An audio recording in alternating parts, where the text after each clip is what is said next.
Encore des spécialités culinaires du Bénin. Ici, on est dans le Mono chez des Sarouais et on transforme le manioc. Allez, moi c'est Aïlé et je vous montre tout ça.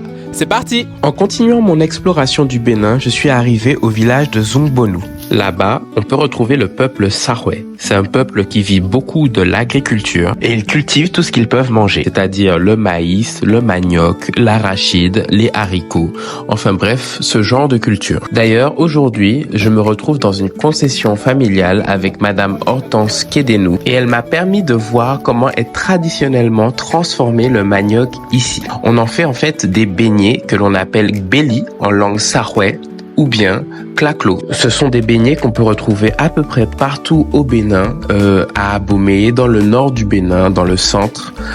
Et la plupart de ces beignets viennent de chez les Sarouais. Une fois qu'on a épluché et lavé nos maniocs, on va pouvoir les râper à travers une machine. Ça va nous permettre d'avoir une certaine purée que l'on va ensuite mélanger à de l'eau, puis filtrer. En faisant cela, on obtient deux produits.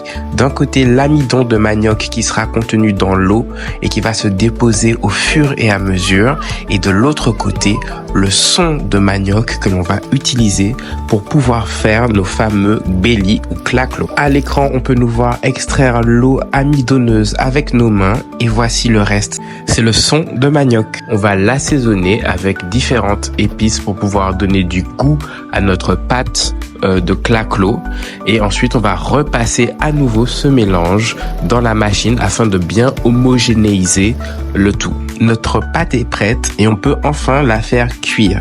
Et donc pour ça, on va préparer des grandes quantités d'huile que l'on va chauffer et ensuite on va faire des petits beignets. Il y a une petite technique, il y a un petit coup de main qu'il faut avoir. C'est très très intéressant et finalement beaucoup plus complexe que ça en a l'air. Donc une fois qu'on a fait la première cuisson, on va l'arrêter et ensuite on va donner la forme typique aux beignets. En fait, ils sont écrasés avec une petite presse en bois et là, on aura vraiment la forme du fameux claclo, le beignet de manioc. On va à ce moment-là reprendre la cuisson pour 10 à 15 minutes et dès que les beignets remontent, ça veut dire qu'ils sont cuits. Si vivre, échanger, cuisiner et partager des moments authentiques avec des peuples du Bénin t'intéresse, nous organisons en août le Retour en Afrique Tour. C'est une expérience touristique authentique entre ville et village. Contacte-nous.